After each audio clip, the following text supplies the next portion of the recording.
In this case, we have a gentleman who's, given his life to Christ for 25, 30 years in Raphael Warnock, running against someone who is the best runner ever in Georgia. Is there, how do you toe that line of who the more religious, the more Christian candidate is?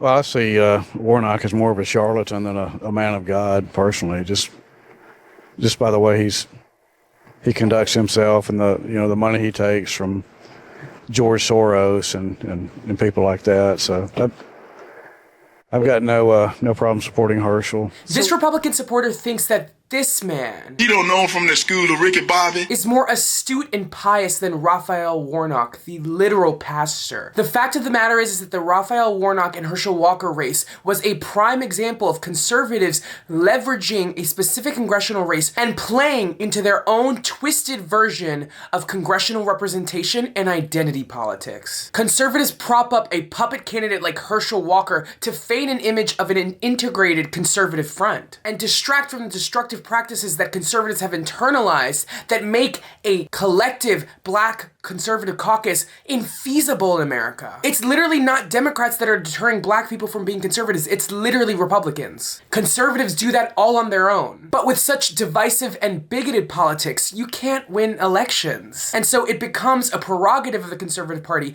to correct for the consequences of their hateful and bigoted rhetoric. Conservatives play into their own version of identity politics, hoping that their support of Herschel Walker will blue pill enough black Americans to join a party that is clearly fighting against their own best interests. Lindsey Graham didn't say vote for him because of MAGA.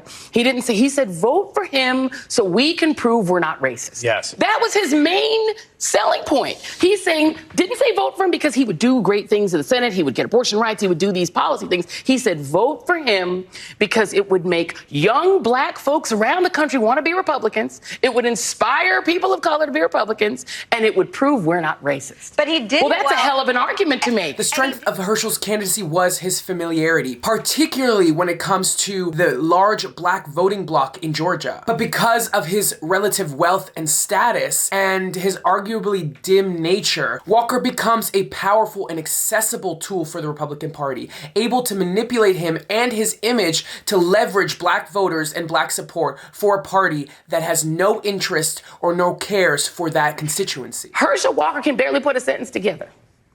Herschel Walker literally, without any irony, used the word, and I'm sorry to say this word on television, coon, as a compliment about himself. And don't believe us. Mitch McConnell said they have a candidate quality issue. And so you're saying, Lindsey Graham, this is a great lesson for Republicans.